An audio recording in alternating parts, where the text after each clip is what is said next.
Dünyada robotların yarısını bu ülkede üretiyorlar. İşte ben de bugün madem bu robotla üretiliyor, bunun bir de oteli olmalı dedim ve Henna adında bir robotlar tarafından işletilen otelde kalmaya karar verdim. Buraya mı yapıyoruz?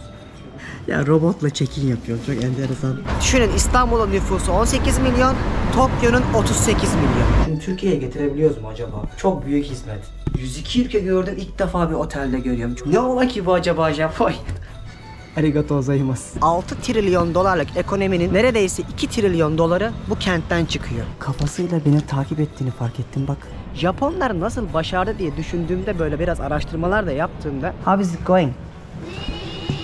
Buralar bambaşka bir diyar oldu. Burada yakılan ateş, tütsüler üzerlerine böyle çekerler. Kutsaldır. Ayakta yemek yiyorlar, görüyor musunuz? Çünkü oturduğunuzda fiyatlar daha pahalı oluyor. İlginç bir tecrübe olmuyor mu ya? Japonya'ya hoş geldiniz. Size iyi seyirler. Bayağı yolculuk yapacak şekilde meşakkatli bir Tokyo gezisi olsun. Türkiye'nin lider su arıtma markası Aura Sebilon Unique sunar.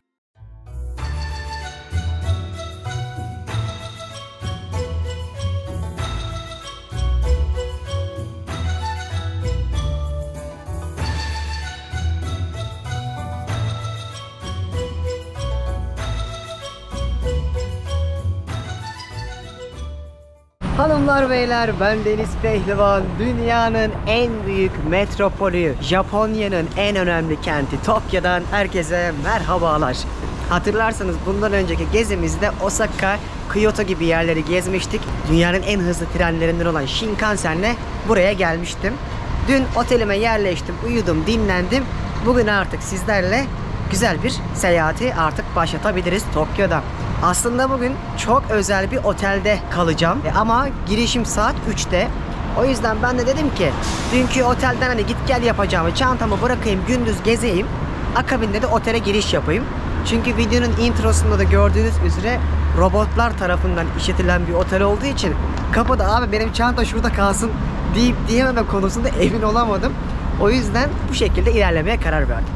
Bugün gezime başlatıyorum. Sizi ülkenin aslında çok farklı yüzlerini göstererek 3-4 farklı bölüm çekmeyi planlıyorum. Çünkü Tokyo'ya geldim de işte bir gün gezdim, ne kadar büyük yermiş diyerek gezilecek bir kent değil burası. Birçok, bildiğim kadarıyla 70 ülkeden daha büyük bir nüfusu var buranın. Düşünün, İstanbul'un nüfusu 18 milyon, Tokyo'nun 38 milyon. O yüzden burayı gezerken 3-4 farklı bölüm planlıyorum ve yine bildiğim her şeyi size vloglarda anlatmaya başlıyorum. Çaylar, çekirdekler hazırsa size iyi seyirler. Bana da bayağı yolculuk yapacak şekilde meşakkatli bir Tokyo gezisi olsun. Bugün oldukça puslu ve sisli bir hava var Tokyo'da. Benim kaldığım otel şu taraftaydı. 308 kilometre uzunluğunda dünyanın en ünlü metro ağlarından birine binip harika yerlere gitmeye başlayalım. Bu arada metroya girmeden önce bu gezimi ve Japonya ile ilgili bütün gezimin detaylarını açıklamaya bırakacağım. Hem web sitemdeki yazıları hem bölge bölge konaklama önerilerime kadar bakın. Buralara gelecek olanlara çok ama çok yardımcı olacak. Kıymetimi geldiğinizde bu videoları izledikten ve blogdaki yazılarımı okuduktan sonra kıymetimi burada gezerken anlarsınız. Burası devasa bir metropol olduğu için en büyük sıkıntı metro olacak. Aşağısı gürültülü olabilir. O yüzden buradan başlatıyorum videoyu. Sebebi de şu. Şimdi 308 kilometre ağ var. Bir JR, Japanese Railways hatları var. Bir metro hatları var. Bir de banliyö hatları var.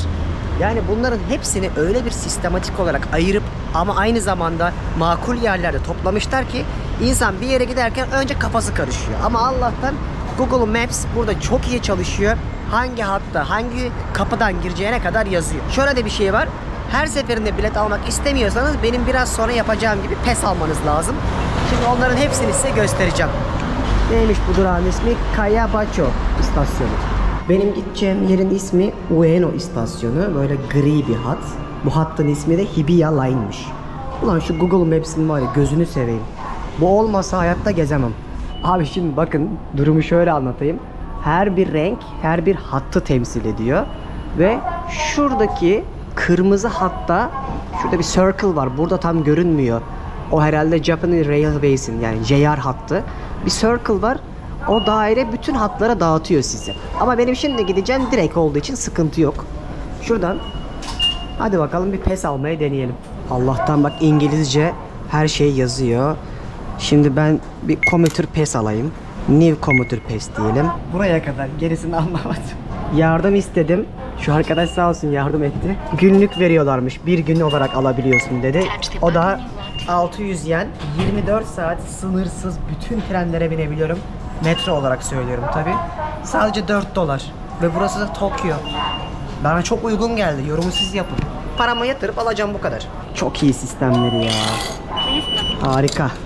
Evet, 24 saat geçerli. Pesimizi aldık. Tokyo'nun altını üstünü getirelim bakalım. Hemen deneyelim. Koçum benim be. Böyle hiç bilmediğim yerde gezmeyi çok seviyorum. Çünkü insan heyecanlanıyor yani yeni bir şey göreceği için, yeni bir şey deneyimleyeceği için.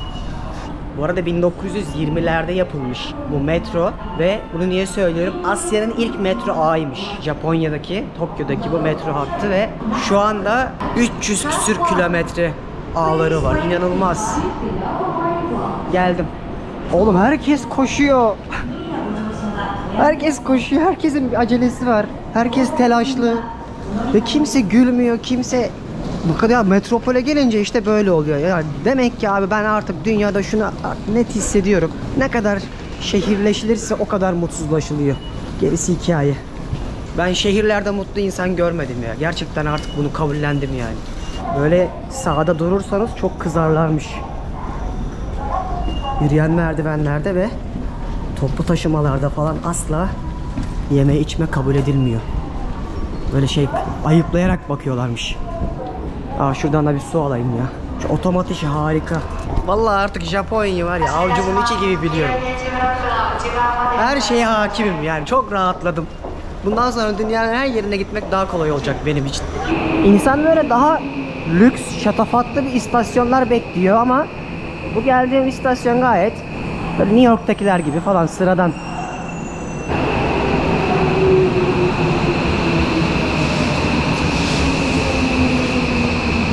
Ben en çok bu metroların iş çıkışı saatlerindeki halini merak ediyorum. Hani hep o internette kapılar kapanmıyor da insanları itiyorlar ya sakince. Hiçbir ses yok bakın. Diyorum ya, o kadar sessiz ki yani hiç kahkaha atan insan yok. Konuşan, bağıran yok.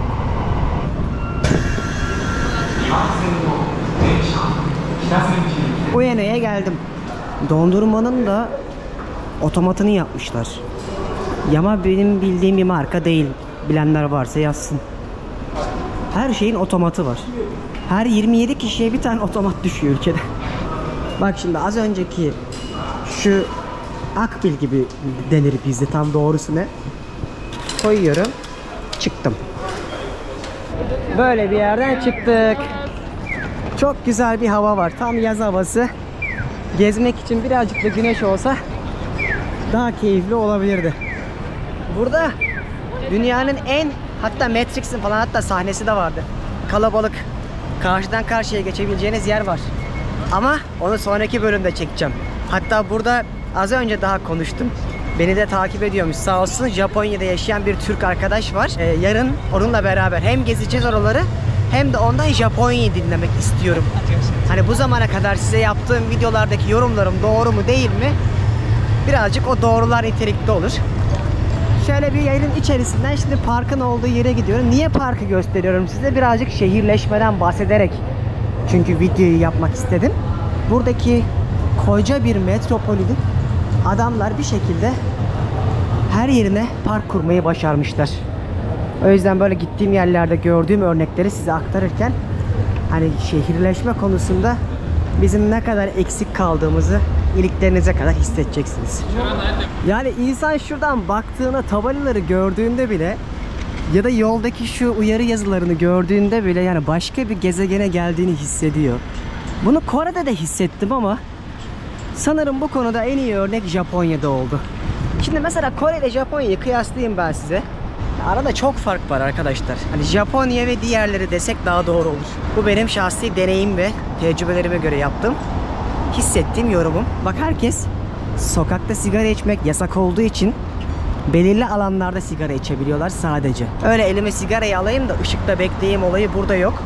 Osaka böyle değildi mesela. Osaka daha rahattı. Daha böyle mekanlarda falan birçok yerde bile içirtiyorlar ama Tokyo'da durum farklı. Neredeyse hiçbir yerde içemiyorsunuz ve yani 3000 dolar falan cezası olan durumlar olabiliyor. Ve ben aynı uygulamanın Türkiye'de olmasını da istiyorum. Düşünsenize mesela hani her ülkeden bir şey öğrenelim. Gidiyorsunuz, ışıklardasınız. Yanınızda Muhittin abi sigara içiyor. Bebeğiniz var elinizde. Neden o çocuk o ışıklarda o kokuya maruz kalsın? Birazcık empati yapmak lazım. O yüzden böyle bir yasa gelse %100 destekleyeceğim bir tecrübe ve gördüklerime göre söylüyorum. Hak vereceğim bir yasa olur. İnşallah da gelir. Nasıl ki her şeyde iyiyi övüp eksik kalan yerleri yeriyorsam, ülkemizde de görmüş olduğum bence önemli bir eksikliğin insan sağlığı açısından bu olduğunu düşünüyorum. O yüzden Tokyo'daki nüfus da çok kalabalık olduğu için böyle bir önlem almışlar. O kadar çok çalışan insan gördüm ki arkadaşlar, bakın. Yolun kenarına adam takım elbisesini giymiş, oturmuş, bilgisayarını da koymuş, çalışıyor. Ve ülkede McDonald's'larda, Starbucks'larda herkesin elinde bir telefon, bilgisayar var, bir şeylerle çalışıyorlar. Gece 2'de 3'te bile. Çok çalışkan toplum. Yani gerçekten bu kadar çalışmaya gerek var mı? Ben de en çok onu düşünüyorum. İnsanlar burada diyelim ki mesainiz saat 9'da başlıyor, 7'de gidiyorlarmış işe, 7.30'da gidiyorlarmış. Çünkü ben işimi çok seviyorum deyip göstermek için, işe olan saygı ve oradaki insanlara nasıl diyeyim, bunu vatanıma, milletime bağlı olduğumu göstermek için ne yaparsın? Emek verirsin, çalışırsın değil mi? Bunlar da işte onu bu şekilde toplumsal olarak kabullenmişler. Çalışmayana ekmek yok olayı değil burada. Tamamen kültürel olarak adamların ibadeti olmuş tabiri caizse. Çalışmaktan bir sürü insan ölüyor. Beyin kanaması geçirenler vesaire. Ben hayatın bu konuda dengeli yaşanması gerektiğini düşünüyorum. Hani canlı canlı da gördünüz. Ben birçok şeyi çekmiyorum bile size. Yani her şeyi sonuçta çekemem. Elimde sürekli telefon. Şu an canlı canlı size de şahitlik etmenizi istedim. Burada çok güzel bir park var. Ueno Park diye geçiyor. Ben yıllar önce de gelmiştim buraya. Bakalım ne değişmiş, değişmemiş görelim. Bakın o kadar kalabalık bir anda nasıl bitti. Yani bunun örneğini Singapur'da, Kuala Lumpur'da, Bangkok'ta her yerde gösterdim size. Gerçekten birçok metropolün en önemli değer verdiği şey yeşillik abi. Biz de işte parkları kapatıp AVM yapmakla uğraşırken insanlar böyle nefes alabilecekleri yerleri korumuşlar. Şurada bir olay var. Sokak gösterisi yapıyorlar sanırım. Gençler okullarından çıkmışlar. Abi ne kadar güzel bak yani. İşte düşünsene 30 milyon kişinin yaşadığı kentin ortasına adam ne güzel parkı korumuş. Ve bu küçük bir park ha bu arada. Yani daha ne parklar var o Shinjuku taraflarında falan. Böyle 70 hektarlık, 70 bin hektarlık mı bir park var. Bir gün 2 gün de gezemiyorsunuz. Ve bunun gibi birçok yerde, hatta şehrin her yerinde bu parkları da görebiliyorsunuz ki bu ülkede 150 milyon kişi yaşıyor yaklaşık olarak ve ülkenin %70'i dağlık. Çok az bir yeri gerçekten düz ve tarıma elverişli. Buna rağmen yeşilin değerini biliyorlar. Ve Tokyo daha çok dikeyleşmeye çalışan bir mimariye sahip kent. Çünkü yer kalmamış. Yer kalmadığı için de hatta insanlara devlet diyor ki, bu haberlerde gördüğüm, İngilizce kaynaklarda gördüğüm bir bilgidir. Devlet Tokyo'dan taşınmaları için para teklif ediyor ya da teşvik teklif ediyor. Çünkü artık kent doymuş durumda. Yollarda, restoranlarda vesaire hep bir kalabalık var. Hatta birçok yerde insanlar ayakta yemek yiyorlar. O yüzden düşünsenize 35 değil de 70 milyon, 80 milyon olsa burası çekilmez bir hal alır. Zaten pek muhtemel de bu yüzden bu adamlar evlenmiyor. Japonya'daki genç nüfus her gün azalıyor. Nüfus azalışına geçtiler zaten. Ama bundan daha da beter durumda olanı Kore. Normalde Sakura döneminde gelseydik, ki geçti yani 2 hafta falan oluyor, çok daha güzel renkler görebilirdim. Şimdi artık yavaş yavaş yazı hissettiren moda dönmeye başlamış bitkiler. Burada şimdi çok da güzel bir gölet var. Şehrin ortasında hem orman mı koymuş adamlar, korumuşlar ormanı, hem de göletini. Ve bak sol tarafında gölet var. Hemen ilerisinde de şöyle bir küçük tapınakları var. Her ne kadar ülkenin neresine giderseniz gitsin bir tapınak görseniz de aslında Japonların %60'ından fazlası herhangi bir dine inanmıyorlar. O kadar saygılı bir şekilde hem ibadetlerini ediyorlar hem yaşıyorlar ki hayatlarının aslında bir parçası olmuş din. entegre etmeyi başarmışlar yani hayatlarına. İçeride bak Buda var. İnsanlar gelip dualarını ediyorlar. Şuradan da hediyelik eşya alıyorlar. Ama benim dikkatimi çeken bir şey var. Hiçbir zaman dua uzun sürmüyor. O kadar hızlı dua ediyorlar ki geliyor işte elini çakıyor alkışlar gibi şöyle eğiliyor, bitti. Hani Hristiyanlıktaki ya da bizlerdeki Müslümanlıktaki gibi bir süreç yok. Ve toplumsal dua ayinleri var mı bilmiyorum ama Kore'de mesela görmüştüm, böyle bayağı kalabalıklardı. Ben burada daha şahit olmadım hiç. Daha çok insanlar bireysel gelip dualarını ediyor çünkü. Bu konuda hani bilgisi olan varsa yazsın açıklamaya. Sonuçta ben de bu konunun uzmanı değilim. Bunlar sadece benim gözlemlerim. Parkın içinde dolaşıyorum. Harika bir hava var. Çok beğendim burayı. Şimdi parkın içerisinde gezerken size bilgiler vereceğim demiştim. İlginç bir şey söyleyeyim mi size? Bu ülkeyi mesela yerle bir eden dönemler var, tamam mı? Mesela 1800'ler. Bu adamlar sanayi devrimine 100 sene sonra aslında adapte oluyorlar. Hatta öyle ki 1900'lü yılların başına kadar Japonya'daki yapılan binaların çoğu ahşap ve depreme dayanıklı olmadığı için, İnanabiliyor musunuz? Batı'dan destek alıyorlar. Çünkü bilmiyorlar nasıl yapacaklarını. Hatta öyle ki Japonlar nasıl başardı diye düşündüğümde, böyle biraz araştırmalar da yaptığımda en ilginç şeylerden bir tanesi, burada 100 sene önce olan bir deprem var. Çok büyük. Ülkenin içinden geçiyor. 4 dakika falan sürüyor depremin süresi ve çok ciddi nüfusu bitiriyor. İşte bundan ders alıyorlar. O günden itibaren de diyorlar ki doğal afet değil, doğa olayıdır diyorlar ve bunu kabulleniyorlar. 1500 tane depremin her sene gerçekleştiği ve bazen 9 şiddetinde depremler de yaşıyorlar. O kadar az insan ölüyor ki böyle metropollerde bile bunu artık Japon mucizesi olarak dünya kabul ediyor. Peki bunu nasıl başarıyorlar? En çok ben bunu merak ediyordum. Tamamen disiplin. Ve yanlış yapanları o kadar ciddi yargılıyorlar ki bir daha kimse yanlış yapmaya dahi cüret edemiyor. Bu dönem de işte Meiji dönemi olarak biliniyor. Ve özellikle bu 2. Dünya Savaşı'na kadar Japonya o kadar büyüyor ki adamlar Tayland körfezine kadar buradaki bütün körfezleri yönetmeye başlıyorlar. Ve Çin'i dahi almaya çalışıyorlar. Sonra pek tabii ki geriye gittikleri dönem Nagasaki ve Hiroşima'ya atılan atom bombaları. Şimdi diyeceksiniz Deniz, nereye bağlayacaksın konuyu? Ben birazcık şeyi araştırdım. Neden Amerika atom bombasını Tokyo'ya atmadı mesela? O zaman da ülkenin en büyük nüfusu buradaydı. Aslında 1945 yılında Amerika burayı dünya tarihindeki en büyük hava saldırısı bombalamasıyla bombalıyor. Ve o zamanın 275 tane uçakla tarihteki en çok insanın öldüğü bombalamayı yapıyorlar. Hatta ne kadar biliyor musunuz?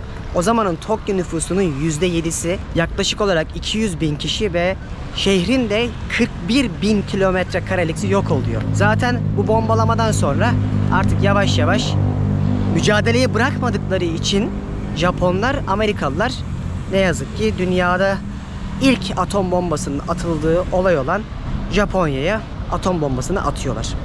İşte madem Tokyo'ya geldik, bu ülkenin tarihini bir yere de bağlamamız lazım. Ekonomi. 6 trilyon dolarlık ekonominin neredeyse 2 trilyon doları bu kentten çıkıyor. Bu Türkiye'nin gayri safi milli hasılasının 3 katı demek. Japon markalar hangisini istiyorsunuz abi? O Honda'lar, Mitsubishi, Honda, Suzuki, sadece bunlardan aklıma gelenler ve bunu 1960'lardan itibaren yapmaya başlıyorlar. Ve yaklaşık 10-15 yıllık süreçte bu görmüş olduğunuz o 1945'lerde yerle bir olan kent yeniden ayağa kalkıyor. Ve günümüzde kişi başı gelirin 40 bin ila 50 bin dolar olduğu bir ülke kuruyorlar. Pek tabii ki 40-50 bin dolar burada çok büyük bir para değil. O yüzden hanımlar beyler, size bu bölümü yaparken birazcık hem Japonya hakim olmaya başlamış, biraz araştırmış ve biraz da tarihle bugünü birbirine bağdaştırarak bir video yapmak istemiştim. Dünyada robotların yarısını bu ülkede üretiyorlar. İşte ben de bugün madem bu robotlar üretiliyor, bunun bir de oteli olmalı dedim ve Henna adında bir robotlar tarafından işletilen otelde kalmaya karar verdim. Pek tabii ki siz bunu videonun başında, intro kısmında, giriş kısmında izlediniz ama check-in saatim yaklaştığı için bu işte teknolojik ve tarihi gelişimini buraya bağlamak istediğim için böyle bir video yapmak istedim. Şimdi otelime gitmeme 1 saat var. Ya 3'te burada ne yazık ki check-in yapabiliyorsunuz.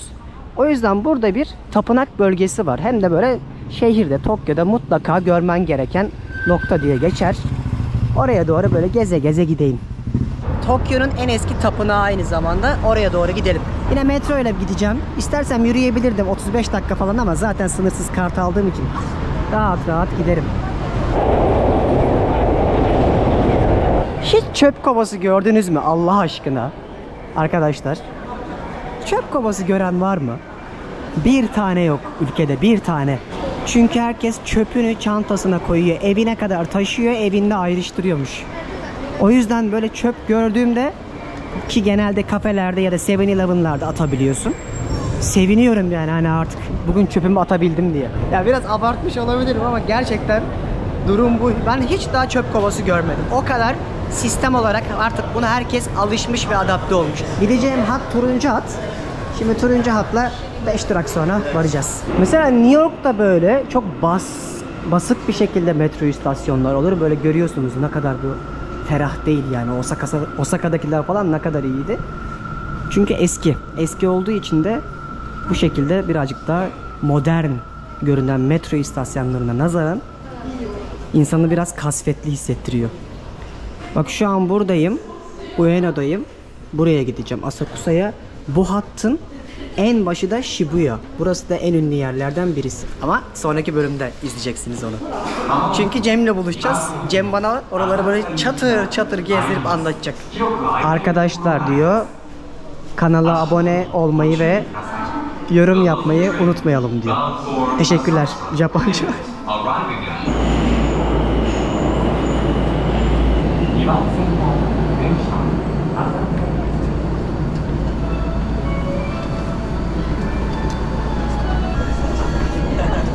Sistem takır takır işliyor.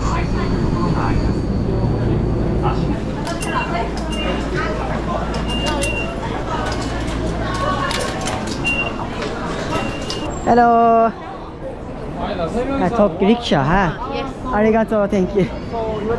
Burada da var aynısı ya. Bildiğiniz eski usul rikshalar. Bisiklet gibi önden adam kol güçle, insan gücüyle çekerek gidiyor. Burası da çok renkli bir mahalle. Ben buraya daha önceden gelmiştim. Böyle biraz burada dolaşacağım. Bir de o dediğim ünlü tapınağı göstermek istiyorum size. İşte bu rikshalarda çok iyi para kazanıyorlar. Yani Hindistan'daki kız direkt bana doğru geliyor sandım. Hindistan'daki, Nepal'deki, ne bileyim Bangladeş'teki kölelik sistemi gibi düşünmeyin. 1 dolara bir yere götürmüyor. Yani onların saati 100-120 dolar falan. O yüzden birazcık eski kültürü günümüzdeki hali diye de satıyorlar. Bak burası çok ünlü bir tapınak, Sensoji. Japonya'daki en ünlü yerlerden bir tanesi. Özellikle tapınak olarak Tokyo'nun da en eskisi. Geldiğinizde mutlaka güzel bir tapınak görmek istiyorsanız öncelikle göreceğiniz yerlerden biri. Aslında şöyle bir kentin ortasındayız bakın. Gökdelenlerin ortasında bu kadim binayı korumuşlar. Bugün hafta içi olmasına rağmen ne kadar kalabalık. Yine kimonolarını, ne kadar tatlılar ya. Kimonolarını giymişler, yerel kıyafetlerini Japonlar. Hem dualarını ediyorlar hem fotoğraf çektirerek geziyorlar.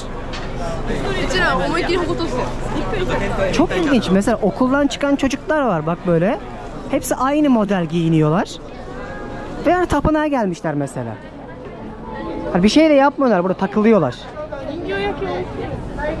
Bu tapınak bir Budist tapınağı. Efsaneye göre de 600'lü yıllarda 2 tane kardeş yapmış. Ve bir balık var. Balığı atıyorlar, geri geliyor. Atıyorlar, geri geliyor. Sonra kutsal oluyor. Hikayesi böyle yine bir efsaneye dayanıyor. Yılda 30 milyon kişi yaklaşık olarak buraya ziyarete geliyor. Yani nereden baksanız her gün 100.000 kişi yapar. Ki burada festivaller falan da düzenleniyormuş. Şu an sakin dönemiymiş. Böyle çok farklı, ne olduğunu dahi bilmediğim şekerlemeler satıyorlar. Burası da ünlü bir caddeleri ve direkt tapınağın olduğu yere çıkıyor. Böyle sağlı sollu yine ülkenin en pahalı gıdalarından olan çilek satın alabiliyorsunuz. Ben bundan hatırlarsanız Kyoto'da mı yemiştim, Osaka'da mı? 4 tane çileğe 3 dolar vermiştim. Ve bunu böyle şişler halinde alıp değerli çikolata, meyve gibi ne derseniz yiyorlar. Gerçekten hani çilek burada, kiraz hiç yok da özellikle çilek çok fazla değerli. Kavun karpuzu hiç görmedim bu arada. Burası ana kapı kısmı ve yine devasa fenerler sizi karşılıyor girişlerde. Oğlum çok güzeller ya. Şu kıyafetle falan. Valla bazı Japonlar bayağı güzel. Bu yorumu da 2 hafta sonra yapmış olayım. Bunu mesela akşamları aydınlatıyorlar. İçeriye girerken de yine az sonra bu dizinle ilgili detayları anlatacağım ama şuradaki pagodayı bir göstereyim. Buradaki 7 katlı diye okumuştum. 1, 2, 3, 4, 5, 6, 5 katlıymış pardon. Bu pagodalarda işte göğe yükselmek için temsili işte 1, 3, 5, 7, 9, 13 diye gidiyor.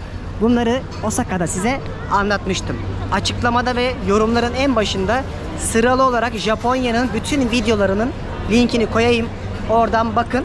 Zaten bütün puzzle'ın parçaları birleşecek. Bunlar tamamen bir sayı ve kutular var işte. İçinden çekiyorsunuz. Size yazılı olarak bir dua geliyor.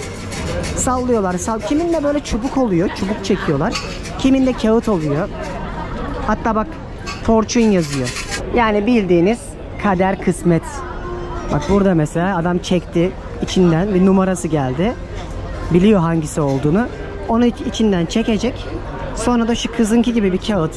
Akabinde bundan öncesinde tabii 100 yen atmanız gerekiyor. Yani para yoksa şans da yok, kısmet de yok, kader de yok, dua da yok. Burada çok ilginç bir şey göstereyim. Daha önce bunun benzerini birkaç yerde de görmüştüm mesela. Burada yakılan ateş, tütsüler üzerlerine böyle çekerler. Kutsaldır. Dua ettikten sonra bak birkaç tane görelim. Onları saymayın. Onlar turistik amaçlı yapıyor. Bak onlar da yakıyor mesela tütsülerini şimdi. Dualarını ediyorlar ve onun kokusunu, dumanı üstüne çekiyor. Şu olayı hiç anlamadım ya. Aklım almıyor bunu. Şu dumanın o medet ve dua olayı var ya. Farklı hissediyorum bu konuda, bilmiyorum. Bak şuraya bak. Abi şurada dumanı aldık üstümüze. Sonra şurada su kısmı var. Burada zaten hep ejderha temalarını görürsünüz. Birçok tapınakta ve şunlarla yıkıyorlar üstlerini. Ve dua ediyorlar. Bak çocuğa içirecek mesela. Bunda da bir ibadet şekli.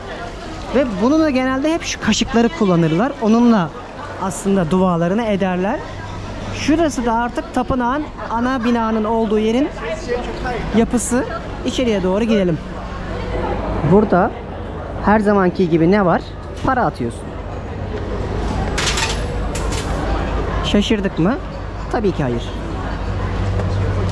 Paramızı attıktan sonra da içeriye giriyoruz. Buradaki Budist tapınakları altın detayları da var pek tabii ki ama özellikle şöyle siyah temaları çok görüyorsun. Bir Tayland'daki kadar renk cümbüşü yok. Bunu genel olarak 3 haftadır gözlemlediğim tapınak deneyimlerinin akabinde söylüyorum. Yine en son duayı ettikten sonra buradan para atıyorlar. Yani şu para olayını dünyada dua konusunda hiç anlamadım. İlginç. Buradaki dua ya da şans kutularında İngilizce olarak da açıklamalar konmuş. Şöyle yazıyor bak mesela. 100 yen at diyor. Salla diyor. Kutudan numaranı çek diyor. Ondan sonra diyor talihine bak. Yani ne bileyim, herkes aynı duayı çekebilir mesela. Yani talih gibi aslında. Hani mesela Kore'de ben zengin çıkıyordum. İnşallah öyle olur. Böyle bir yerde burası. Baksana dualarını. Is it Japanese or English? Japanese. Japanese. Ah, でも English もある。 Ha, there is number 86. What about yours? 86. Same, same. Ha, different. Good fortune. Yours? Best fortune. Number 10. Small fortune. Small fortune. Yours? Can I take a look? Bad fortune. Ah, sorry about that. If you did meet the right way. Ah. Good luck with that. Take care. Bye bye. Gördünüz mü? Aynı 3 kişi mesela aynı talihe, şansa inanabiliyorlar. Ve bunda bir umutları var yani. Böyle bir yerde gelmişken tecrübe etmek lazım. Şimdi artık videodaki en çok beklediğiniz yere, o dünyaca ünlü Henna Otel, Robot Otel'e gidebiliriz. Buradan yaklaşık bir 25 dakikada ulaşacağım. Otele giderken bütün tecrübelerimi yine anlatırım. Enteresan bir deneyim olacak. Ben de daha önceden hiç böyle bir şey yaşamadım. Şimdi metroya binip tekrardan otele kadar geri döneceğim. Şimdi şuradan geçerken yemek kokuları sokağı sardı. Oğlum ben bugün hiçbir şey yemedim. Ve artık buna alışmaya başladım. Yani çok tehlikeli. Günde bir öğün falan yemek yiyorum. 13 kilo verdim. O yüzden Türkiye'ye dönünce ekmek banmak istiyorum artık. Ve kızacaksınız belki ama hani Japonya'da size bu kaçıncı, 8. 9. bölümümdür. Ramen, noodle, sushi, Kobe eti, yakitori, neler yedirdim. Ama bu sefer hani bu videoda ben ekmekli bir şey yiyeceğim. O yüzden şöyle İtalyan restoranı gibi bir restoran buldum. Dayanamıyorum artık, ekmek istiyorum yani, tuz istiyorum. Yani insanın içine işliyor ya gerçekten arkadaşlar. O yüzden affınıza sığınarak 12.000 yorumu olan bir restoran buldum. Çok iyi yorumlar ve puanı. Oraya gidiyorum vallahi, onu yiyeceğim. İsmi şu. Lava Sara. Allah, burası biraz kalite yer gibi ama umurumda değil. Artık. Hello. What? Vallahi orta karar bir pizza yedim. Bu kadar yorumun hakkı değildi. Ama gerçekten artık hamuruldu bir şey yemeyi özlemişim. Böyle şık bir mekandı. 9-10 dolar para ödeyeceğim. Ve artık otele geçebilirim. Size asıl oteli göstermek istiyorum. Yemeğimi de yedim. Karnım toksa oteli birlikte keşfedelim. Birazdan o dünyaca ünlü robot otel nasılmış sizlere deneyimleyerek aktaracağım. Ya bu tren herhalde havalimanı treni olduğu için ya da oraya bağlı olduğu için benim sabahki aldığım pesi kabul etmedi. Tek yön bilet almak zorunda kaldım. O da 180 yendi. Şimdi o meşhur otele gidelim bakalım. Geldim. Yine çok güzel bir yere geldim. Burası daha böyle bak sakin, birazcık daha lüksün az olduğu, önceki bölümde Ginza bölgesini hatırlıyorsunuz. Ne kadar lükstü oralar. Daha makul bir yer. Benim şimdi otelim metrodan çıkınca 5 dakika ileride zaten. Bak böyle dışarıda ayakta yemek yiyorlar, görüyor musunuz? Çünkü oturduğunuzda fiyatlar daha pahalı oluyor. Bu doğruymuş bak, bunu Osaka'da falan hiç görmedim ben. Tokyo o kadar pahalı ki insanlar böyle ayakta daha uyguna yemek yemek için biraz daha bütçeli davranırlarmış. Canlı canlı bak denk geldik. Bak yazıyor Henna Otel. Bu otelin farklı yerlerde şubeleri de var. Mesela hem Tokyo içinde hem ülke içerisinde ben geçenlerde araştırdım, 8-10 tane farklı lokasyonda buldum. Otelin sistemi şöyle. Dünyadaki ilk bu resepsiyon kısmındakiler dahil olmak üzere insansız giriş çıkış yapabildiğiniz bir otel konsepti. Pek tabii ki odaları insanlar temizliyor, yatakları insanlar yapıyor. Ama bunu dünyaya öyle iyi satmışlar ki ülkedeki turistik aktivitelerden bir tanesi olarak biliniyor. Şimdi kendim bizzat bunu da sizlere deneyerek aktaracağım. Bakalım check-in'den check-out'a kadar ne yaşayacağız. Bunu merak ediyordum. Hayatım boyunca hiç denemedim. Mesela şeyde falan kaldım. Kapsül otellerde falan kaldım. Onları tecrübe ettim ama bu ilk defa yapacağım bir şey olacak. Hadi bakalım insansız otelde giriş çıkış nasıl yapılıyor görelim. Girişi burasıymış. Bakalım nasıl bir tecrübe olacak. Vallahi şurada zil falan var ama zile bassak açan olur mu ki acaba? Girdik. Otelde kalmayanları kabul etmiyoruz diyor. Gece 12'den sabah 6'ya kadar kapı kilitliymiş. Kartınızı yanınıza alın diyorlar. Henna Otel. Bunlar da muhtemelen locker'lar. Çantanızı falan bırakacağınız zaman atanıyor. Bak burada bagajlarına falan insanlar. Da bunun mesela şeyini nereden alıyorsun? Robotlar mı veriyor ki? Ha, yazıyor bak. Eğer diyor gece 12'ye kadar almazsanız bagajınızı atarız diyorlar. Bir günden çok kalırsanız 2000 yen daha ödersiniz. İkinci katta çalışanlar varmış, onlara sorabilirsiniz diyor vesaire vesaire. Tam bagajda işimiz yok. Zaten her yerde kamera var. Şuraya koysam bile bagajı kimse çalmaz biliyorum. Allah Allah, çok enteresan. Nasıl gideceğiz bakalım. Resepsiyon nerede? Allah'ım, Google Glass'ta satıyorlar bilmeyene. Kiralayabiliyor musun? İkinci katta. Resepsiyon. You're Japanese? Japanese. Arigato. Aynen. Hayda, vallahi robotlar karşılıyor. Dostlar biraz sonra Tokyo'daki o robot oteldeki deneyimimize kaldığımız yerden devam edeceğiz. Ama bu gezime sponsor olan Avrupa Rüyası'nda ben öncelikle teşekkür etmek istiyorum. Geçen sene kendileriyle harika bir İskandinav turu ve aynı zamanda Endülüs gezisi yapmıştım. Bu sene de yine Türkiye'ye döndüğümde çok güzel gezileri birlikte onlarla yapıyor olacağız. Sadece Avrupa üzerinde değil, dünyanın dört bir yanına çok güzel geziler yapıyor Avrupa Rüyası ekibi. İster bireysel katılabilirsiniz, isterseniz grup olarak birçok gezilerine katılabilirsiniz. Ama benim gözlemlediğim en güzel şey, çok güzel otellerde konaklıyorsunuz. Harika rehberler eşliğinde ülkeleri gezebiliyorsunuz. Aynı zamanda turlarında hiç iptal olmadığı için bütün turları kesinlikle hareket garantili oluyor ve dünyanın dört bir yanına onlarla birlikte gezebilirsiniz. Açıklamaya da web sitelerinin bağlantısını bırakacağım. Oradan siz de istediğiniz, size uygun olan hangi tur varsa onu inceleyebilirsiniz. Ben de bu gezime sponsor oldukları için teşekkür ediyorum. Hadi gelin dünyaca ünlü robot otel deneyimimize kaldığımız yerden devam edelim. Aa, çok enteresan. Lan insan gibi bakıyorlar ya. Yüzüme öyle bakınca çok garip hissettim, biliyor musun? Dur bir dakika, anlatacağım. Abi bak, böyle yaklaşıyorsun. Konuşmaya başlıyor. Şu bana az önce selam verdi. Ne yaptın? Doblo'yu.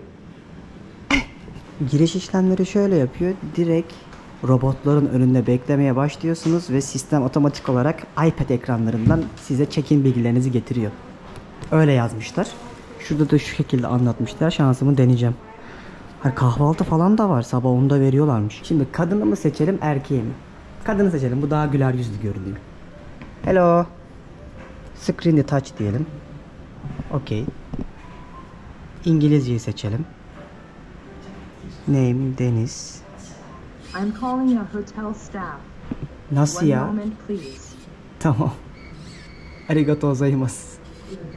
Geldi. Şimdi check-in'imizi yaparken şöyle bir ekranı götürdü. Sağ olsun. Arigato dedik kendisine. Bir de kafa sallıyor. Tek tek dolduracağız start diyerek. Pasaportumu şuraya eklememi istedi. Buraya mı ekliyorsun? Ya robotla check-in yapıyor. Çok enteresan. Please insert as the chart diyor. Tamam. Edelim. Şuraya koy diyor. Aha, okudu. Okey. Her şeyi aldı otomatik olarak. Please proceed to kiosk machine to complete your check-in. Kiosk machine mi? Aa, şuradaki makineden de check-in'imi verdi. Şurada fişim. Bu kadar. Aha, check-in'i yaptıktan sonra şuradaki robotlar hareket ediyor. What are you talking about? He? Arigato mu? Hello. How is it going?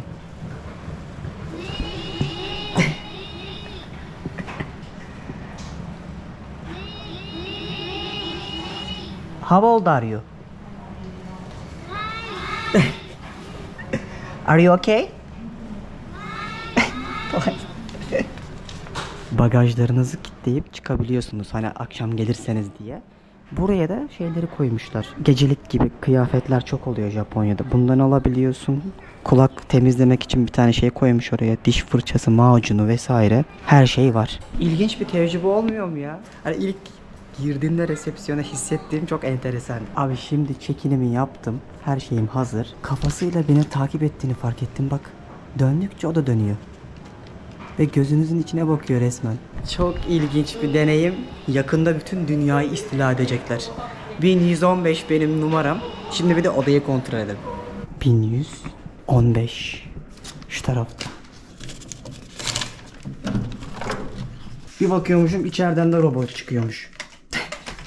Ne vereyim abime? Odaya girdik. Tamam, robot mu bot yok. Gayet temiziz. Farklı bir konsept. Vallahi biraz da odayı göstereceğim size de. Burada pencereler yine açılmıyor. 11. kattan Japonya'da şöyle görünüyor Tokyo, bakın. Bu telleri niye koyuyorlar diyeceksiniz. İntihar etme olayıyla ilgili bir şeyler okumuştum ama tam emin değilim. Şimdi hanımlar beyler, odamız böyle. Kocaman bir Toshiba'nın bir televizyonu var. Şurada bir cüzdandır, pasaporttur vesaire kilitleyebileceğiniz yer var. Kettle koymuşlar. Çok az ikram var. Başka şurada bir peçete var. Mini bir dolap var. 2 tane yan yana yatak koymuşlar. Ben 2 kişilik almıştım zaten. Yani bu seyahatte var ya boşuna 1 kişilik fazladan para ödedim. Bir kişi daha olsam maliyetlerim var ya en az %50 azalırdı. Burada da odaları yönetebileceğiniz, ışıkları açıp kapatabileceğiniz bir elektronik yer var. Şuradan da telefonunu falan şarj ediyorsun. Gayet minimal yani. İşlevsel bir oda değil. Gerçeği söylemek gerekirse. Burada benim için en önemli yer. Duş, tuvalet. Oh, pırıl pırıl. Bu da ben. Bir türlü yorulmak bilmeyen Deniz Pehlivan. Size bir şey itiraf edeyim. Japonya'da kaldığım bütün otellerde inanılmaz iyi bir sıcak su sistemi var. Nasıl yapıyorlar bilmiyorum ama saniyesinde her yerde geldi. Bir de o kadar güzel böyle duş jeli, şampuan kullandım ki yani birçok yerde 5 yıldız konforunda ürünler veriyorlar. Tabii ki yine Toto marka olmazsa olmaz ısıtmalı tuvaletimiz. Ulan şunu Türkiye'ye getirebiliyoruz mu acaba? Çok büyük hizmet. Gerçekten. Buradan da işte yıkama yerlerini, hızını mızını falan seçiyorsun. Basıyorsun, duruyor, açıyorsun, çalışıyor. Kaç defa anlattım size bunu. Burada ne var? Dolap mı bu da? Oha! Diyeceğim ayıp olacak. Bu ne oğlum? Yemin ederim ne olduğunu bilmiyorum. Askı maskı da var. Kolay ütüleme sistemi kıyafetleri. Push yazmış. Evet. Ulan bunu böyle koyuyorsun, acaba kıyafeti kapatıp içerisinde ütülüyor mu buharla muharla? Yemin ederim cehaletime verin. Bilmiyorum ki. Ne ola ki bu acaba Japonya? Bak şurada su tankları var. Muhtemelen burada kıyafetini koyuyorsun, ütülüyor bu sistem. Ulan ben bunu 102 ülke gördüm, ilk defa bir otelde görüyorum. Çok iyi yerlerde olabilir de böyle orta karar bir yerde hiç beklemiyordum. Ve Japonya'ya hoş geldiniz. Burada kıyafetlerinizi asabileceğiniz küçük bir alan var. Bütün Japon iç mekanlarında terlik giyersiniz. Bu konuda çok temizler. Ev konforunu yaratmaya çalışmışlar. Eğitim sistemlerinde okullarda başlıyor bu temizlik, hijyen ve düzenli olma kültürü. O yüzden bunu otellerde bile hissediyorsun. Güzel bir tecrübe ya. Ama yavaştan birazcık da size akşam gezdirmek istediğim, kendimin de merak ettiği çok güzel bir yer var. Oraya götürmek istiyorum. Şimdi bir üstüm başımı değiştiririm. Bir aklanır paklanırım. Biraz da şu makineyle cebelleşirim. Vallahi nasıl çalıştığını çok merak ediyorum. Hani cüret edebilirsem, çünkü her şey Japonca yazıyor. Bir gösterip şey yapmak isterim yani. Hani nasıl bir teknoloji olduğunu görmenizi isterim. Dur çözersem paylaşacağım zaten. Valla çözdüm ben bu işi ya. Kıyafetleri koyuyorsun. Google Translate'ten de çevirerek yaptım. Şunlar işte buharda yıkama var. Biraz daha uzun yıkama var. Kürke kadar. Yıkamıyor da aslında o alttaki suyla böyle havalandırıyor. Kıyafetin daha iyi kokmasını sağlıyor. Bekliyorum bakalım. 18 dakika içinde belli olacak. Abi makineyi kullandım. İnanılmaz, pantolonla üzerimdeki kıyafete bakın. Ütü yapar gibi hale getirdi ve o herhalde buharlama sistemiyle tertemiz yaptı. Mis gibi de kokuyor. Yani keşke reklam olsaydı da bu reklamı yapsaydım, üstüne para alsaydım dediğim bir ürün bu kadar bizde varmış. Yani özellikle Türkiye'de var mı bilmiyorum ama özellikle Amerika'da ve işte İngiltere'de vesaire gibi ülkelerde var. Burada olmasının sebebi de insanlar, burası bir finans merkezi olduğu için geceleri dahi böyle kısa süreli uyuyup ertesi gün işe gidiyor. Hal böyle olunca aynı takım elbiseyi o makinenin içerisinde tertemiz hale getiriyormuş. Olay da bu. İnternette yaptığım, izlediğim YouTube'daki videolar bunu söylüyor. Açlıktan ölüyorum. Yine acıktım. Ne olacak benim bu açlık halim? Bir yere gidip güzel bir yemek yiyeyim. Bugün ne yiyelim? En sonki bölümde ne yedirmiştim ben size? Sushi yedirdim. Kobe eti yedik. Ramen yedik. Bugün yakitori yiyelim bulursak. Bildiğin mangalcı. Otelden çıktım, böyle tatlı tatlı fenerlerin olduğu restoranları geçerek hiç bilmediğim bir yere doğru gidiyorum. Bir de bugün birazcık yoruldum. Halsizlik de başladı. Çok da yürümüşüm. Hani siz bir bölüm izliyorsunuz, 1 saatlik 40 dakikalık belki ama inanın o bölüm bizim 7-8 saatimizi alıyor. Sadece çekmesi, kurgusu, YouTube'a yüklemesi falan derken harika bir emek var arka planda. O yüzden yavaş yavaş artık 6. ayda acısı çıkmaya başladı. Bunlar gördüğünüz gibi Kore'de de anlatmıştım. Aynı mantık burada da var. Bildiğiniz etinizi seçiyorsunuz, mangal yapıyorsunuz. Ama genelde domuz ağırlıklı oluyor. Tabii ki Kobe eti falan da vardır yani. İyi etler de var ama tam ben istediğim şeyi alamadım o sistemde. Şu ana kadar var ya en çok otomatı Tokyo'da gördüm. Yani Osaka'da falan hak getiri azmış. Ya bak hiçbir şey yapma. Şöyle sokaklarda dolaş. O bile çok keyifli biliyor musunuz? Çünkü çok farklı yani yapılar farklı, alfabe farklı, dil farklı, kokular farklı. Yani 2-3 haftadır buradayım hala bu farkı ve eğlenceyi hissediyorum. Böyle hatta bazen inanın birçok şeyi çekmiyorum. Boş boş geziyorum tek başıma biliyor musunuz? Ondan da çok keyif alıyorum çünkü. Bir yandan da gözüm yemeklerde bak yakitori'ler göstermiştim şöyle şiş. 110'a yapıyormuş. Japonya, Tokyo gibi bir yerde çok uygun. Bak içeride sigara içiyorlar mesela görüyor musun? Yani gerçekten dışarıda içmenize izin vermiyorlar ama neredeyse birçok izakaya'da zaten barların hepsinde sigara içebiliyorsunuz. Yani bu sistemde sokaktaki insanları yani içmek istemeyenleri koruyorlar. Eyvallah. Ama mesela bir restorana gidiyorsun yine aynı mantıkta orada oturan bir çocuk var. Bunu bir türlü anlayamadım. Gerçekten hani temizlik olabilir. Singapur'da da yasak ya sakız ve sigara vesaire. Ama benim yorumlamam birazcık daha olumlu yönde bakınca temizlikten çok sağlık açısından diye düşünüyorum ama bu restoranlar ve barlar beni yanılttı. Adana'ya mı geldik mübarek? Sokakta mangal kokuları buram buram beni böyle kendine çekerken şöyle bir dükkan gördüm dedim işte dedim ya aradığım detay bu. Beni buraya mangalın yanına bıraksınlar abi. En yakın masayı alayım lütfen. Ne kadarmış? Of çok pahalı yalnız. Ama yapacak bir şey yok. Bu doğru mu ya? Bir bakayım içeride. Yani gördüğüm şeyse inanılmaz bir fiyat. Tıklım zaten. Oturacak yer yok. İçki olmayan masa yok. Görmedim yani şu seyahatimde. Bunlar ve Koreliler kadar herhalde Asya'da içen başka bir topluluk görmediğimi düşünüyorum. Yine her zaman olduğu gibi yer yok. O kadar şaşırmadım ki yani Japonya'da akşamları her hafta sonu kesinlikle yer bulamıyorsunuz. Artık sushi de yemek istemiyorum. Sushi'ye doydum. Taktım kafaya elbet başka bir yerde uygun bir yer bulurum. Akibara'ya geldim. Burası geceleri özellikle çok canlı olan ve anime dünyasının bir parçasını görebileceğiniz hareketli bir yer. Özellikle en büyük elektronik mağazalarının da olduğu bölge. Benim otelime de yakındı. Yürüme mesafesinde atladım buraya geldim. Ana ben size şeyi göstermeyi unuttum. Da burada da aynı Kore'deki gibi sınırsız et yiyebileceğiniz yerler var. Biraz haritalarda bakarken denk geldi. Madem onu hiç yapmadık bir de bir sınırsız et deneyi yapalım ya. Kore'de çok iyiydi çünkü çok da uygundu. Japonya'da da öyle mi bakalım. Vallahi şöyle bir istasyonun olduğu yere geldim. Bunun arkasında güzel bir 3.9 puanı olan yabancıların çok iyi yorumlar yazdığı bir yere doğru giderken şu anime karakterleri başladı bak reklamları. Buralar bambaşka bir diyar oldu. Oyun cenneti, her yerde animeler, DVD satan dükkanlar, hediyelik eşyalar, Atari'ler, PlayStation'lar var. Ama onun bölümünü ayrı çekeceğim. Çünkü burası dünyanın en büyük anime ülkesi. Yani animelerin %70'i burada üretiliyor. Ve anime ile evlenen insanlar var. O yüzden hani bu bölümde onu heba etmek istemiyorum. Birazcık daha böyle tecrübe ederek, farklı dükkanları gezerek, ne bileyim alışveriş yaparak bunları aktarmak niyetim.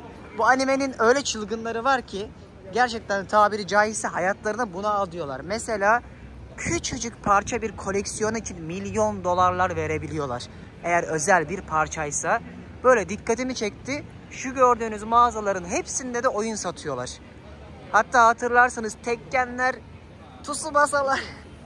Çocukluğumuzda biz de ne oynardık? Street Fighter'lar falan. Hep Japonya'dan çıkma. Şöyle bak ekranların önüne geçmişler izliyorlar mesela şu 4 kişi. Ne acaba? O oyunu falan bilmiyorum. Bilenler pek tabii ki içimizde vardır ama böyle bu bütün binaların hepsinde oyun satıyorlar. Benim geldiğim restoran da hemen şu binanın arkasında. Burada bir de çok maid restoran var. Böyle tatlı bak kızların müşteri çekmeye çalıştığı böyle film karakteri gibi. Bak sağda bir tane daha var. Kesin yine o da yüzünü kapatacak. Böyle yukarıda dükkana giriyorsunuz. Bir şeyler yedirip içiriyorlar size. Ama ben onu asıl Shibuya taraflarında diye hatırlıyorum. Oraya gittiğimde ya Cem'le beraber yarın yani bir sonraki bölümde orada anlatmak istiyorum. Bak hepsi planlı kafamda. Hizmette sınırı yok be kardeşim. Kıymetimiz bilinmiyor. Abi burası işte tam Japonya olmadı mı ama? Bito Akiba Plaza 3F yazıyordu. Burası olması lazım. Bakıyorum. Evet. Şu restoran. Böyle deneyimleri yurt dışında bizim ülkemizde yok. Birçok yerde bulabilirsin. Bunun Brezilya restoranı da var, sushisi de var, eti de var. Bunun da genelde all you can eat diye aratmanız lazım Google'da, özellikle haritalar kısmında. Orada birçok muadilini bulabiliyorsunuz. Girişte böyle etleri koyduklarına göre doğru yerde olmalıyım ya diye tahmin ediyorum. Aha yazıyor. 100 dakika boyunca sınırsız Wagyu eti yiyebilirmişim. Soğuk içecek de dahilmiş. Alkollü olursa 8.000'e denk geliyormuş. O da sınırsız. İnanılmaz. Para değil. Girişte böyle hayvanın neresinde olduğunu gösteren fotoğraflara bakarak bir tezgah kurmuşlar.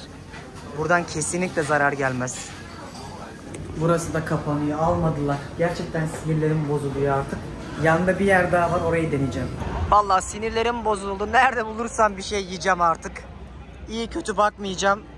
Ama gerçekten 40 dolara fıstık gibi yemek yenebilir. Aa şunlara bakın. Ya film karakteri gibilerdi. Maid kızlar bunlar, maid. Bak mesela solda ne kadar çok kız göreceksiniz şimdi bak. Bunların işte hepsi müşteri çekmeye çalışıyorlar. Bak böyle el sallıyor, elinde broşürü var. Farklı böyle anime karakteri gibi giyiniyorlar. Yoldan geçen Japonları çekmeye çalışıyorlar, turistleri de. Ama şimdi ben çekim yapıyorum ya, hemen nasıl? Abi her yerde kamera var. Herkesin elinde artık kamera, gizli kameraya kadar var. Yani şu olayı da bir türlü anlamıyorum ya. Yani adamlar, markalar gözlüğün içine koydular artık, bunu kabullenildi yani. Dünyada artık hepimiz her an izleneceğiz. Üzgünüm, bu yorumu yapmak zorundayım çünkü çok hızlı değişiyor her şey. Yani hani yapılan şey illegal de değil. Anlamıyorum bu insanları. Ve şöyle de bir şey söyleyeyim size. Mesela bu şekilde burada farklı bölgeler de var. Farklı işlerin döndü. Onu bir cumartesi akşamı size göstermek istiyorum. Çünkü oradaki hikayeler çok daha başka. Yani burası daha sakin, daha üstüruplu bir bölge görmüş olduğunuz. Daha ne kafalar var, ne çılgınlıklar var. Bir yer buldum. Artık şu karnımı bir doyurursam bugün benden kralı yok. Artık yakitori uzmanı oldum. Bir fotoğrafa bakınca anlıyorum iyisini kötüsünü. Şurada. Asansöre çıkacağız. O kadar açım ki artık dayanacak, araştıracak halim kalmadı. Ya gittiğim yer kapalı ya dolu. O yüzden şöyle tavuklar aldım. Şişte direkt mangalda yapıyor. Tuza bandırıp yiyorum. Daha iyilerini yedim ama gitmek istediğim en güzelleri hep doluydu. O yüzden buna da şükür, ne yapayım. Vallahi çok beğenmedim, dediğim gibi çok daha iyilerini yedim ama en azından karnım doydu. Zaten çok da yorulmuştum. Artık gidip uyuyacağım. Sonraki bölümde yine detaylıca şehri gezer, size vloglar yapar, anlatırım. Bununla beraber Cem'le buluşacağım için Cem'in ağzından da birazcık o Japonya'da yaşıyor. Japonya'nın diğer yüzünü birlikte izleyerek, dinleyerek, keyif alarak aktarmaya çalışırım. Dediğim gibi her şeyi açıklamaya bırakacağım. Konaklayacağınız bölgelerden otel önerilerime, hatta web sitemde yazdığım yüzlerce yazımın linklerine bakıp incelemeden sakın ola Japonya'ya gelmeyin. Akabinde bana zaten çokça teşekkür edersiniz. Şimdilik benden bu kadar. Bir sonraki bölümde Tokyo'dan devam ederiz. Hoşçakalın. Türkiye'nin lider su arıtma markası Aura Sebilon Unique sundu.